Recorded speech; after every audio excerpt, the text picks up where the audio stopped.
In this episode, we're talking about the handsy horror card battler Out of Hands. This and more indie game discussions on Indie Game Arcade.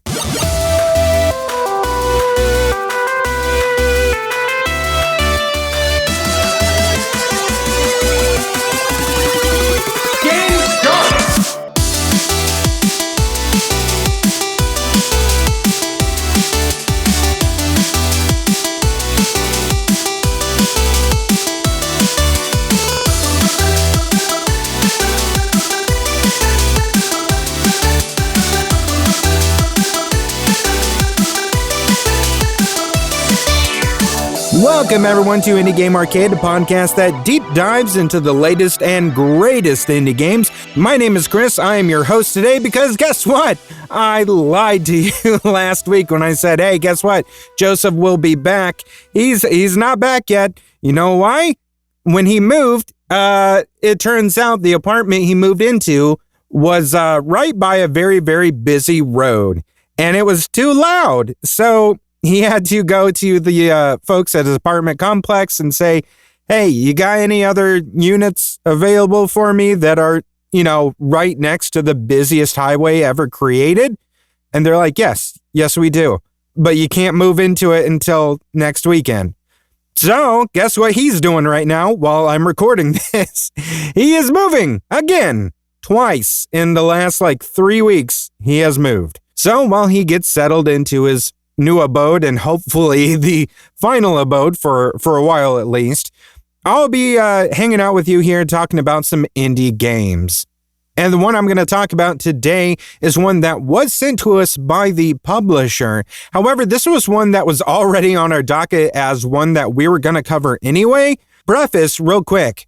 We did not get paid for this to talk about this. But you know what though? If you do want to pay us to talk about a game, maybe we can work something out. I would love to be sponsored by somebody. Anyone? So let's go ahead and talk about it. This is Out of Hands.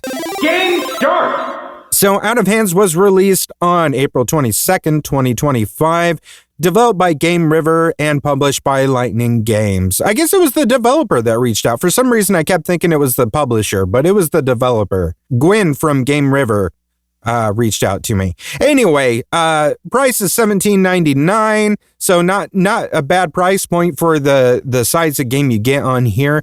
And for a quick description, you are playing as a character with a fragmented memory of let's not say fragmented memory, it's more like fragmented memories, plural, of a woman who is no longer part of your life, and you don't remember why, you don't remember a lot of pieces of your life. Your face and your body is wrapped in gauze, and you are dreaming each night, or maybe it's not even dreaming at this point, it's really just nightmares each night, that you are made entirely of hands as you are wandering through your own distorted memories and your mindscape, battling against apparitions and negative emotions, like these manifestations of these negative emotions and these broken memories and stuff in your head, so that you can try to restore your sanity. Now, if that sounds crazy, it feels like it as you're playing it. Like the second you jump in and start playing this game, it feels so weird. It feels I don't even know how to describe the first few minutes playing this game. Unsettling is the best word I think I can use, and probably a word that we're going to be coming back to quite a bit. But the main thing you're probably asking, okay, well, what kind of game is this? And I'm going to throw a couple keywords at you here, but the big one is Deckbuilder card battler. So that's the main crux of the mechanics and everything. But psychological horror is the subgenre that we're talking about here. So as far as gameplay mechanics, we are building up our deck. We are battling against these things using cards that we are collecting, and it is slightly horrifying in a very psychological way, and it goes very, very deep into the psychology of everything, but in one of those ways where at the surface level, as you were playing this, you know that this is like deep psychologically heavy stuff. But for someone that's more familiar with psychology, and like I say this as someone that like originally was going to major in psychology when I was going through college, and who decided, nope, not the route for me, but married a person who is very deep into that world.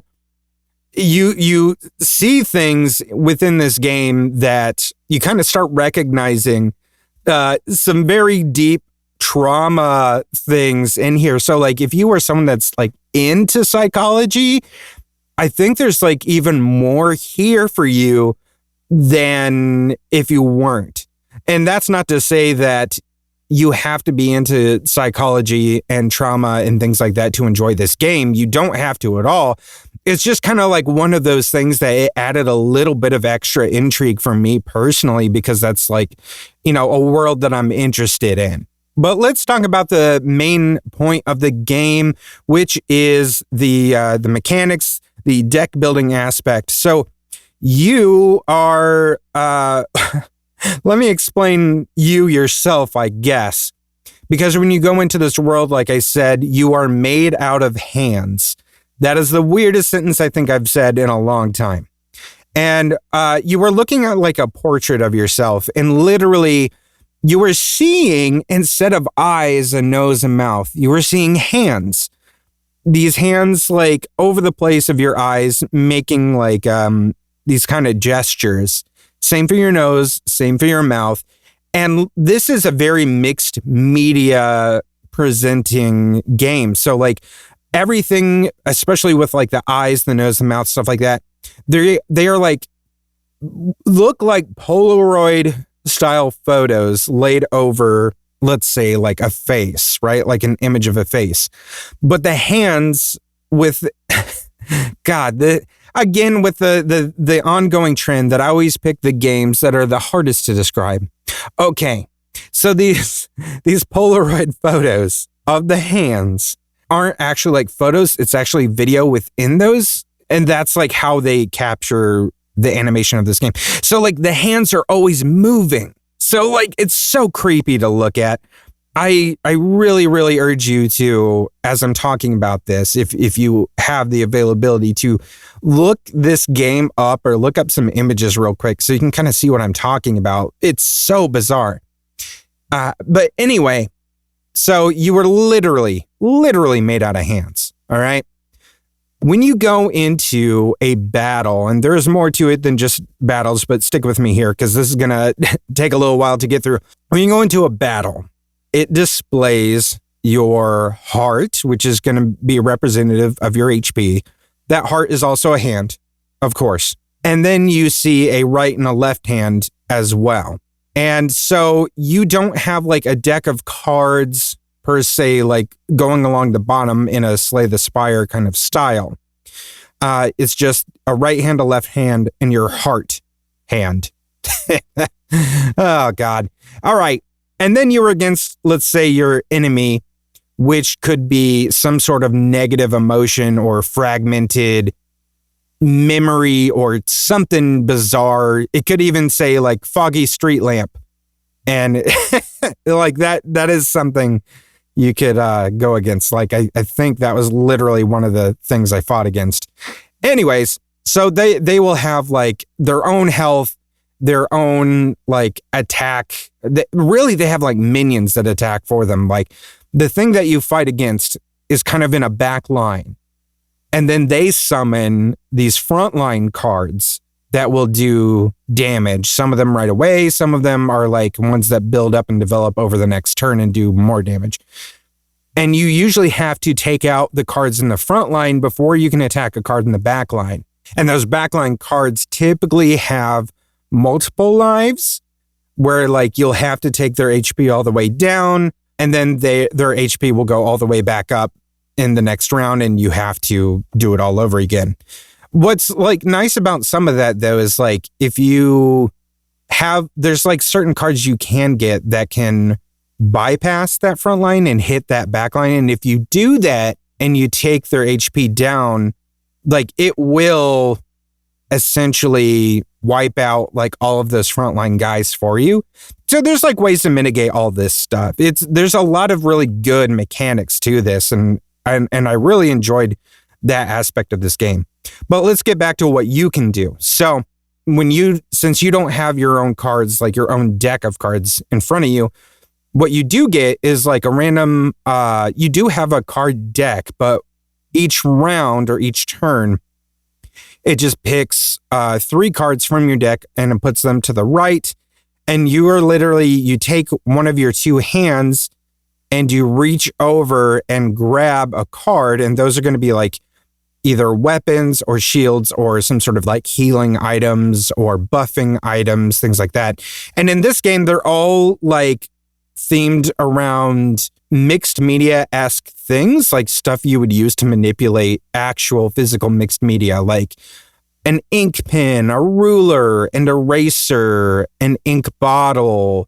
When you see it, it makes a little bit more sense because this is a very bizarre thing. And it really is going through that like idea of this is a mixed media art game.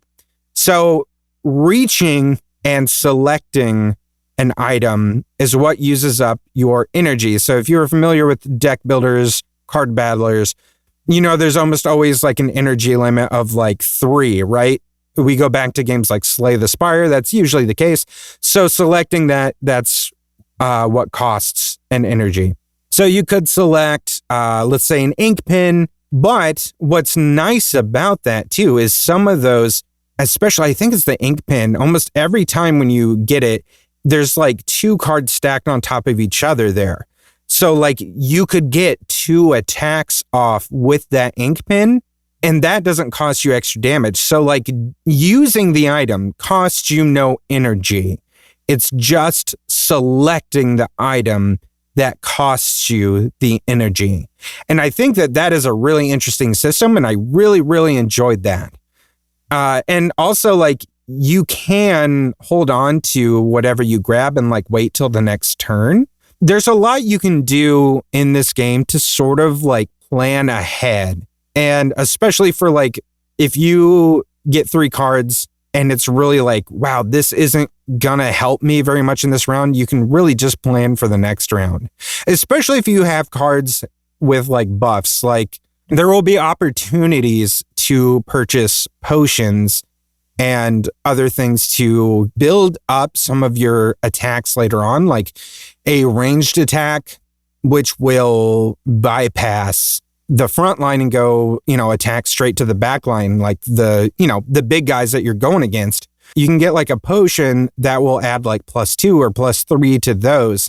So if there's really like, you don't have a good weapon, but you've got one of those, just concentrate on that. And each time you grab one of those, like that card slot isn't expended, like a new card will pop up. Like you'll still have 3 to choose from each time, no matter what.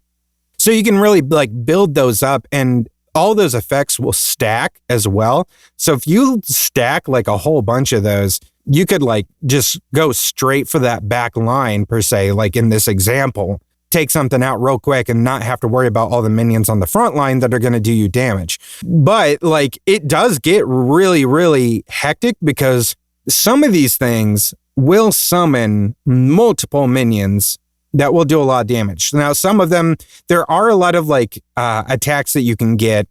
And I'm trying to remember what they're cups. Like you can get like a plastic cup card that will like do damage where you do like 1 damage or 2 or 3 damage to 3 enemies, like a left, a middle, and a right. In the way that, like, if you think of like the Mantis God card from Inscription, if you're familiar with Inscription, anyways, you can get a potion that builds that up too. That helps mitigate some of those minions. However, like those minions can build up really, really fast. Especially if you get a backline that has like 3 or 4 cards, like you get into a boss battle, of which there are plenty of boss battles. Some of those boss battles will summon more backline cards, which in turn will summon more minions. So like I had a few battles where the front line had maybe 10 or more minions at once. And if all of those are doing like 2 or more damage, and the max health you have is like 14, that's going to add up really quick. Like in one turn, you could be gone. So you really, really have to think critically about everything. There are other cards aside from attacks, like I said, and, the buffs. There is like a shield that you can get that can mitigate like 10 damage until it's used up. There are cards like gauze and other like first aid kind of cards that will give you some health back. You also have this item to the left. It's called a mirror. That's where you're kind of looking at yourself. You can see yourself there, which is, it's just hands. It's just a bunch of hands in your portrait. But that mirror will have a specific ability where like every few turns, because it has a cooldown, you can use that to do something. And I think the default state for that when you first start the game is like it can heal, I think maybe it's like 3 health or something. If that is allowed to replenish, then you've got a little bit of a health pool to like bring back and everything. But that can change. You can change that mirror to do something else. I'm going to talk about those upgrades in just a second. But I want to talk more about those enemies really quick because the enemies will follow, like there is a linear story to this. And those enemies are usually representative of what's happening during this part of the story. And even though it is a linear story, you don't have to follow it linearly. Like you can do whatever you want, really.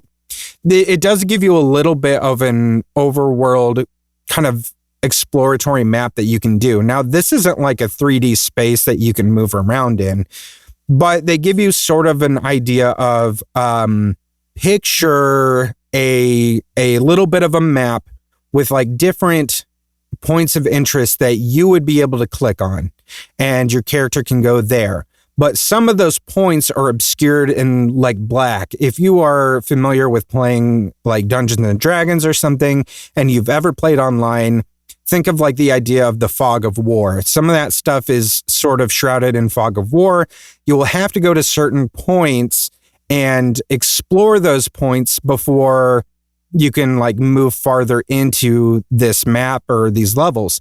So you'll have to do a little bit of exploring. You might uncover vending machines where you can purchase more cards. You might uncover like a merchant who can sell you some upgrades, or you might uncover some battles, all kinds of different stuff. So there's like a lot of things around that you can do to not play this in a linear fashion, even though the story, again, like I said, does have a linear premise, really, if that makes any sense. Hopefully it does. There's like, I think specifically, this is semi-early in the game, there's like this very specific apparition that you meet that is taking on the form of like it was like a stag or an elk or something, and you'll like run into it at a certain point, and you get it so far down, and then it's gonna like flee during like the boss battle that you have with it. It'll like run away. And then it's kind of like you can move to different points and explore at your own will. But it's like very obvious that the main point of that part of the story is to track down this and like keep pursuing it until you can really pin it down and finish it off. But it's like there's so many other points that you can explore that you could spend probably another hour or more in just that level alone or that map without ever running back into that thing again. So there's just a lot that you can do, and it's very interesting. And there's also some environmental puzzle solving too, because there's like parts of the map that I ran into, like I think there's like a school building or something, and like I'll get to this door and I go to that point and I'm like, all right, well, I'll just go through here and explore that. And it's like, nope, I need a key card to get in here. So I'm like, all right, how do I find that key card? And eventually it was like, I got to this one battle and I ended up getting the key card after this battle. And I'm like, oh, okay, well, now I can go back towards this school. And I'm like, okay, what is hidden in there that I had to fight a boss? If like the boss is what lets me unlock this school, then what's in there, you know? So it's very interesting. And I was really enjoying the idea that it wasn't really hand-holding me. Like I didn't feel like it was on rails, but that I was still able to follow this story. Anyway, let's talk about the upgrades and everything, because I talked about the mirror, but you can get like organ upgrades. So when I talked about like your eyes, your mouth, your nose, they're still made of hands. But there are upgrades that you can get where you swap out those hands for different hands that make up your eyes, your nose, your mouth, that will have different abilities. But there's always like a cost, and that cost is usually sacrificing something like some of your max HP or something. But it might give you like a really, really powerful passive bonus or an extra action that will like increase damage for all of a certain kind of attack. Like all of your ranged attacks now do like +3 damage or something, at the expense of you lose 2 max damage or 3 max damage, or HP. So there's like different things like that you can upgrade. And again, like that mirror is something you can upgrade as well. So instead of doing like the heal, that is that's usually comes with one of those action points. There's always like a pro and a con to every upgrade. And I do like that about this game, as well as this other thing I'm going to talk about, which I think is very fascinating, which is the danger level. So like when you first start this game, there is like this danger kind of meter, and it starts out like low, like a low risk. But the farther you progress and like the more enemies you defeat, the danger level begins to increase, which means the enemies get harder and harder. There's like things that you can do to try and reduce that danger level back down. Like it almost in a way reminds me of like when you play like Darkest Dungeon or something, and you just decide to fight in the dark. And if you've played that game, you know how that affects your characters. It makes it super, super hard because your characters are prone to missing more, or just not even wanting to fight at all because they're like just terrified. So it is like purposely making the game tougher for you to do that. In this, it's like the game automatically just becomes harder as you progress, but it didn't get like overwhelming. I did like a Let's Play of about like an hour and a half that's available. And then I played for about another hour and change. And I think I am like, with the danger level, I think I'm like 2 from the very, very top. And I don't think I got to a point where I felt completely overwhelmed yet. But I definitely have gotten into a couple battles where I was really sweating it. And I'm like, man, I have to be on my toes and be really alert, because if I make a single mistake, I'm going to get wiped out. And I remember, and I think this was even in the Let's Play that you can watch, there was like one specific battle where I was like looking at the amount of minions that were out, and I was looking at my HP, and I was like, okay, I was about to do something and realized if I make that move, it's game over and I will lose. So it's one of those where you just have to be like super, super vigilant and think really, really hard about each move you want to do, which are the best kinds of like card battlers and stuff. Like if you like strategy, this is a game that really leans hard into strategy. It kind of does this thing where it creates a gap of things being too easy for you. So like if you were like blowing through enemies in the first like hour or so, eventually you're going to get to a point where it's like, okay, that's not going to happen anymore because of that difficulty progression. And again, like I said, there are things that the game will do to let you mitigate that, but those have to be earned as well to make that go down, and sacrifices will have to be made to do that as well. I think there was a point that I got to that would have, there was some choice I got where I could either pick, I think it was a certain upgrade or card, or I could choose to bring the difficulty down a level. But I think I chose the upgrade, because I was like, you know what, I want to keep the difficulty where it is. So there's that. There's also like at the very beginning when you start the game, you can choose like an easy or a normal mode. as well, like, almost any game. I just chose normal. I like the variability that this game has with the difficulty. I think the amount that it changes makes it so dynamic and interesting that way. So with all of that said, all of those mechanics, there's one more mechanic in this, and that is alignment. There are 3 alignments that you can fall into, which is logic, mystery, and action. And all 3 of these 2, weirdly enough, are aspects of your own psyche that are also talking to you as the player throughout the entire game. They'll talk to you a whole lot in the very beginning, and they're kind of trying to, sort of like influence you a certain way. And then you will get presented with things, typically after like a boss battle, of like, you can take one of these certain cards, or you can choose one of these 3 options. Choosing one of those will align you more with one of those categories. And just because of my play style, the way I like to go, I tended to align more with action. So that's where I started going. That was like more of like the higher damage. And also, I remember it gave me a card that allowed for like bleed. And I love when a game, especially a deck builder, gives you the ability to do like a bleed build. And especially like when, I think after that battle, that was a battle where like the backline had a huge amount of health, like way more than any of the others had, where like I had been fighting things that were doing like 13 HP in the backline or 20 HP in the backline. And this one all of a sudden was like 40 or 50. And I'm like, all right, I think I need that bleed damage. So I'm going to take that.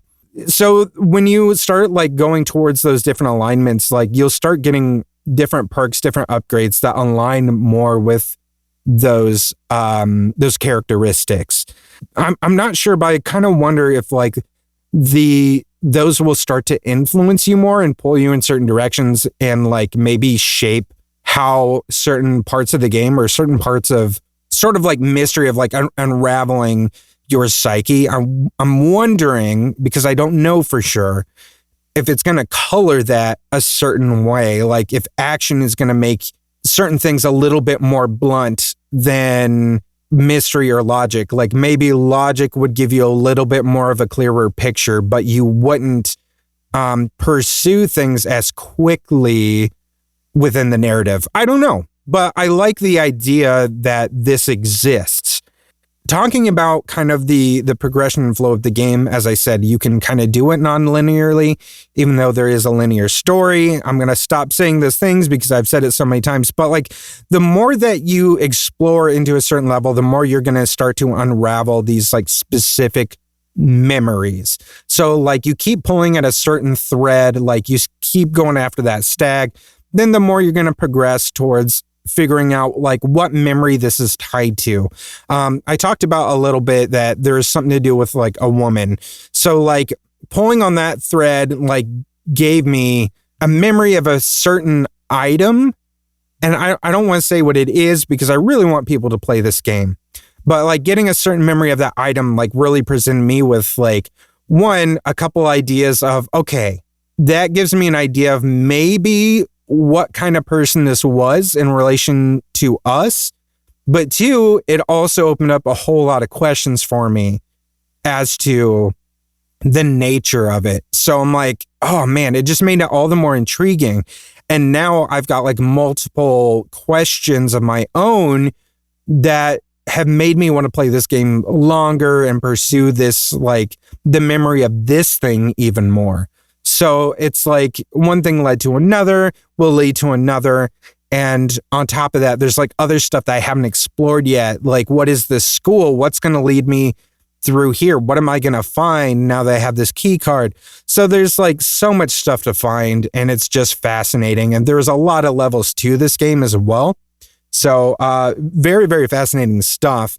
And the art, again, absolutely insane. It is really like just a mixed collage. Like if you have ever looked at collage artwork of like somebody making something out of like clippings out of a magazine or something, that is kind of what to expect here. However, like there's even this like layer outside of all of this stuff that I've talked about, because this is all the stuff that's happening within the dreams, like the mindscape of this main character that we're playing. But there is this non-dreamscape portion of the game as well. And I don't know exactly how much of this game or of this part that you will be playing in the game, but when your character can wake up, and did wake up for a little bit, and then that part, it's more like claymation mixed with like stuff obviously made out of fabric and other materials. That feels more like a diorama or something. It's one of the most creative games I think I've ever seen in my life. I talked about another game that did a very similar approach to this several months ago, another indie game called Asterism, I believe was the name of it, that also used a lot of mixed media like this. I think this one goes even deeper and takes it even farther. Obviously takes it into a very sinister direction and makes it very like creepy. And like just the idea too that the hands are always moving makes it extremely unsettling. So like if you are a fan of eerie, unsettling horror stuff, like this is definitely one you're going to be into. And like if you also are, crossing over into that idea of being someone that's a little bit of an art buff or just loves art in general, like myself, then like it's going to appeal even more to you. The very first few minutes of this game, I didn't know if I was going to like it. I was caught off guard a little from all of the movement, because there's so much movement going on the screen at all times. But once you start playing the game, or once I started, it felt very inviting as far as the gameplay. And I think that understanding the gameplay really, really pulled me in, because it brought something different than a typical card battler. And I think that really has something going for it. Like the idea of exhausting that energy to grab cards rather than using the energy to make your attacks and really your plays and everything adds a lot more variability and a lot more planning. The strange narrative bits in between the action also really helped to bring a little bit of levity between the constant like movement on the screen for me. As someone that gets distracted very easily, that does kind of help break things up a little bit. So I would definitely recommend this. Like if you were into psychology, for sure. If you're into art, absolutely check this game out. Aside from all those things, it also is just a really solid card battler. It's one I'm going to be playing for quite a while. And there is a bundle that you can get with Inscription. If you are someone that has always wanted to play Inscription, you've been waiting, pull the trigger on that one. I say that that a lot in these episodes lately. You can bundle this with Inscription, and I would recommend it because Inscription, probably my favorite indie game of all time. In fact, you know what? Let's solidify it. Inscription is my favorite indie game of all time. So the fact that you can get them both together just sweetens the pot. Power up! But hey, if you are enjoying this episode so far, do me a favor, throw us a like, a follow, a share for the episode, or share the podcast with folks who love indie games so we can get more of these game recommendations out there and support these indie game devs. And we've also got a YouTube channel at youtube.com/nerdsloth where you can catch me playing some of the indie games that we talk about, including this one, Out of Hands. Or you can also check out our top 5 series for even more indie game recommendations, because we believe there is an indie game out there for everyone. Combo! So let's talk about some of the other games that I've been playing this week. And the one I'm going to talk about was another one that was sent to us by this time it was the publisher, but this is Little Rocket Lab. This is a cozy Stardew Valley-esque game, but instead of farming, it's about like harvesting scrap metal and materials so you can build automated machines. So you're playing as this girl named Morgan, or young woman named Morgan. You start as a little girl in the like preface, and then you come back to your childhood home where you grew up with you lived with your aunt And like, obviously there are some sad things I think that are very much alluded to. But anyway, you come back to your aunt's home where you spent time as a little girl. There was a rocket lab there. The family was working on building a rocket at one point. That lab is locked down and you can't get in. You don't know why. She just doesn't want to talk about it. But anyway, the town has kind of fallen a little bit on hard times. And like your aunt's place, which was at one time when you were little, just a very bustling kind of engineer haven lab thing, everything's really in despair. Like nothing really works anymore. So as you come back, you are kind of helping to scrap everything. Like you're doing different chores for your aunt.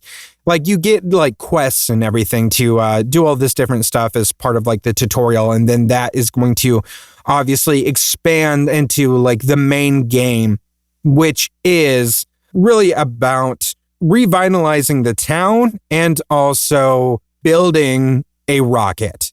So you're resource gathering, you are doing research and development, you're engineering, and you have some cute companions to accompany you as well. There's also a lot of interaction with townspeople, with your aunt, with friends, creating and establishing relationships, friendships. All those things are being tracked in a journal. It is such a cute, fun, cozy little game. I don't gravitate towards games like this. I tried Stardew Valley for a little bit, and though it's like, okay, it's just not a game I'm interested in, which is kind of funny between the two of us when Joseph and I talk about games that are like concepts of like a cozy game or something, right? If it has the like tag like cozy or wholesome or story rich, Joseph's usually like, nope, out. No, thank you. I don't even want to bother. Stardew Valley is like those kind of games that like farming sim games and stuff like that are usually like that for me. Like I usually like any kind of crafting game, I usually just don't have an interest in it. But this one, I don't know what it is. Again, we didn't get paid for this. I wish. Little Rocket Lab, if you want to send me some money for an endorsement, like go ahead, I'll take it. Even just $1, I'll take $1. That's one more dollar than I had when I started. Anyways, there's something about this one that I think was so charming that I really had a good time. Like the time flew by as I was playing this. And I was thinking like, I usually will play an hour and some change of these games right at the beginning so that I can get a feel for it, understand like, is this something that I want to talk about on our podcast? And then if it is, I will download it to my Steam Deck so I can play it on the go and put more hours into it. So I did that. And like last night, I don't even know how long I played this game, but like this morning I woke up and I'm like, oh my God, I'm so tired. And then I saw what time I went to bed, which is like, guys, I'm a dad. I go to bed early. I went to bed so late last night because I was up playing this goddamn game. Anyway, I was scrapping everything I could with my little hammer, collecting so many resources. I've never played an automation game. I know that there's plenty out there. I guess the closest I ever came to was Power World, which had like a little bit of that into it, but I just that's one of those just didn't click with me a little bit. Like the novelty of the Pokemon thing sort of was there, and then I played a couple hours and then I was kind of over it. But the automation in this, and maybe it's because the tutorial of it is done so well because you were integrated into it very slowly so that you understand the core mechanics, pun slightly intended there, so well that you start to really see just all the possibilities. So like I'm building these machines, like I'm building the conveyor belts. And it's teaching you like, okay, you can go mine some ore and you can set up the little kiln here to turn the ore into, let's say, if we're doing steel, you can turn the iron ore into like steel bars. But then you can put a conveyor belt after that shoots that thing over into, I can't remember the name for this thing, but this one specific thing you can build that will turn that into like a steel plate that you need to create, let's say, more conveyor belts. So then you can have a conveyor belt after that that moves that steel plate into another machine that turns that into a conveyor belt, have that conveyor belt move that new piece that you just built over to like a little collection hub. So like you can just automate all those things, and like just that little bit, all of a sudden it starts clicking. You're like, oh my God, I can do everything. I could build everything with this. And like you just start getting all of these ideas. Like me, the first thing I thought of was like, I could build conveyor belts to basically just put all over this. And it's a fairly big map as far as like it might not be as big as Stardew Valley, but it's fairly big. I could make conveyor belts all over this place and literally just hop on one. And like, I don't have to move anymore. Like the conveyor belts could take me straight to where I need to go. Like I could make them go different places. And how fun would that be? Like, that's ridiculous. I could literally hop on a conveyor belt that takes me all the way to the university where I need to go to interact with certain people and do more research about different blueprints. And while it does that, I can go get a glass of water or something and come back. And then I've arrived at my destination. That is cool. When you go to the university, like you meet some folks there, one sort of integrate you into the town of like, hey, we need help here at the university, and the research we're going to do here is also going to help revitalize the town. So there's that aspect of it, and what they're doing on the flip side is helping you research new things that you can build. And when they do that, you get blueprints for new machines, new parts that you need to keep doing the work that you want to do, which eventually is build that rocket. One of those things that kind of leads you to that point, because I said it's in that lab and it's locked, you get this little robot companion that you have to fix up first. You have to do a lot of stuff to be able to fix him up, but his name's Pico. He's the best. Pico will help you sneak into the rocket base, the lab, unlock it. You go in, you see that it's been abandoned. The lab is in complete disrepair. So you're fixing up the lab, and eventually you're going to be wanting to build the rocket, and you're having to do this in secret. You don't want your aunt to find out because she doesn't want you in there. It is so cute. It's so much fun. It has so much personality to it. I can't believe I finally found a game like this that actually piqued my interest and sucked me in. And now I can't stop. Guys, I'm still trying to play Blueprints. Come on. You can't do this to me. You can't get me sucked into another one. Let me talk about this art a little bit, though, because there is a certain aspect of this art that I'm in love with. The main art of the game, I don't think is really anything to write home about. It's a little bit Stardew Valley-ish. It's not quite as pixelated as Stardew Valley, so I would say not as charming, but it looks good. It's cute, but everyone has these large illustrations like you would get in a visual novel. But those illustrations are gorgeous, and they very, very much like they came straight out of the Legend of Zelda, like Minish Cap era of things. Like if you think about the art designs and everything they did during that time period for all the Zelda games, the posters and the cover art advertisements, they had that very distinct style to it.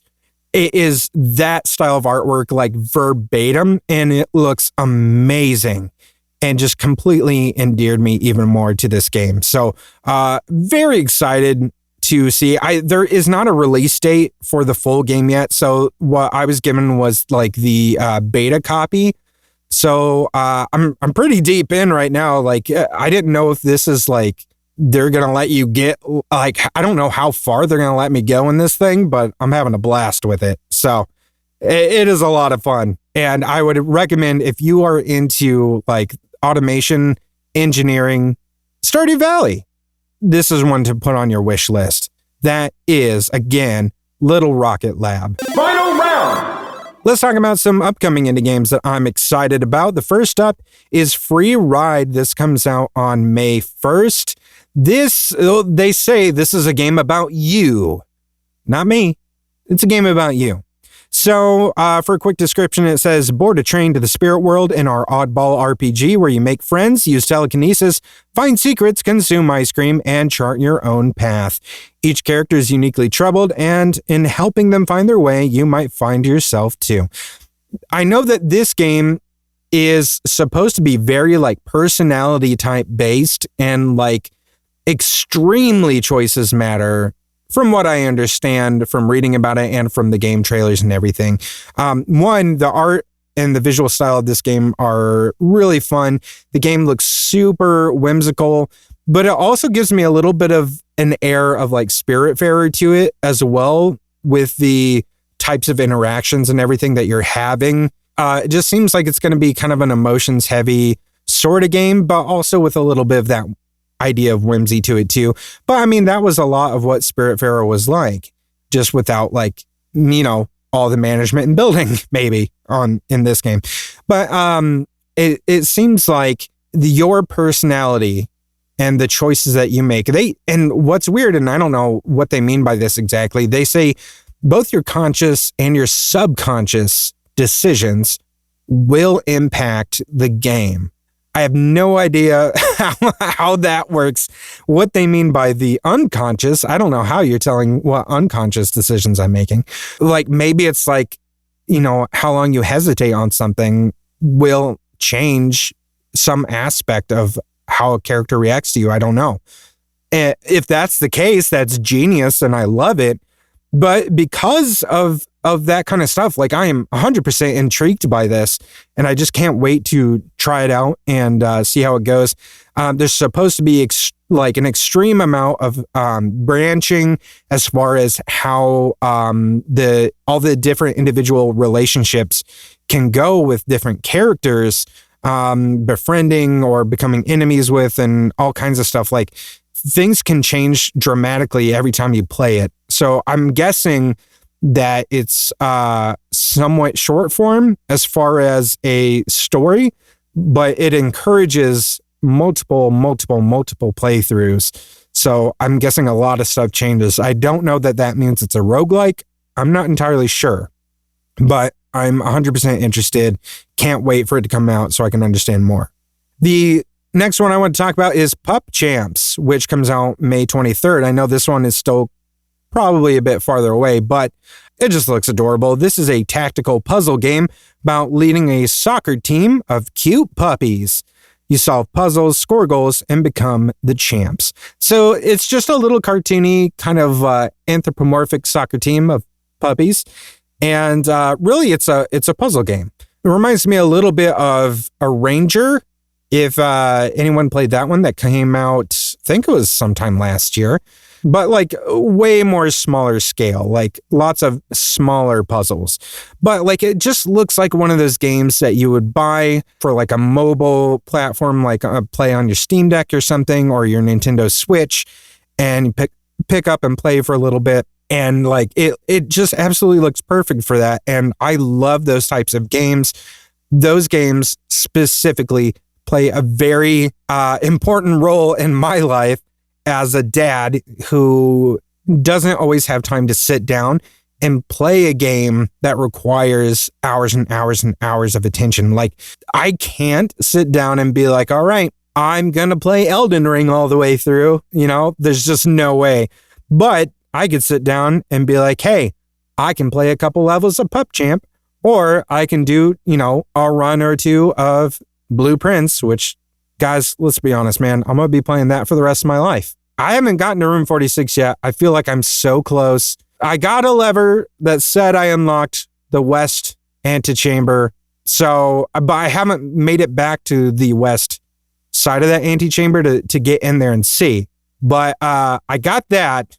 I've also been to the tomb underground, which I know there's got to be something important there. I'm going to go crazy. Like, I feel like every time I play this game, I feel like I look like the Charlie Day meme from Always Sunny, which is how I typically live my life. If you picture that guy, but with blueprints and just indie games in general, that's me. That's what I look like.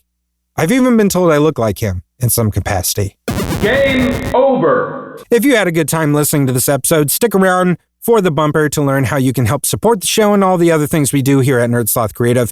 You can also check the show notes for our link tree that'll help take you to our social media, our Discord, our subreddit, our merch store, and tons of other cool stuff. Get in touch with us. Let us know what indie games you're playing, and help us elevate these games so we can help support indie developers. But that's game over for me. My name is Chris, and I will continue on the next episode. Continue. Indie Game Arcade is recorded and produced by Sloth Creative. If you're looking for more gaming content, head over to youtube.com/nerdsloth for indie game let's plays and recommendations. If you'd like to support the show, head over to patreon.com/nerdsloth, where you can select a pledge and receive access to hundreds of hours of bonus content from everything at Sloth Creative. If you're an indie game developer and would like us to review your game or explore other opportunities, send an email to nerdslothcreative@gmail.com with the subject line Indie Game Arcade. Thanks for listening, and keep supporting indie game devs.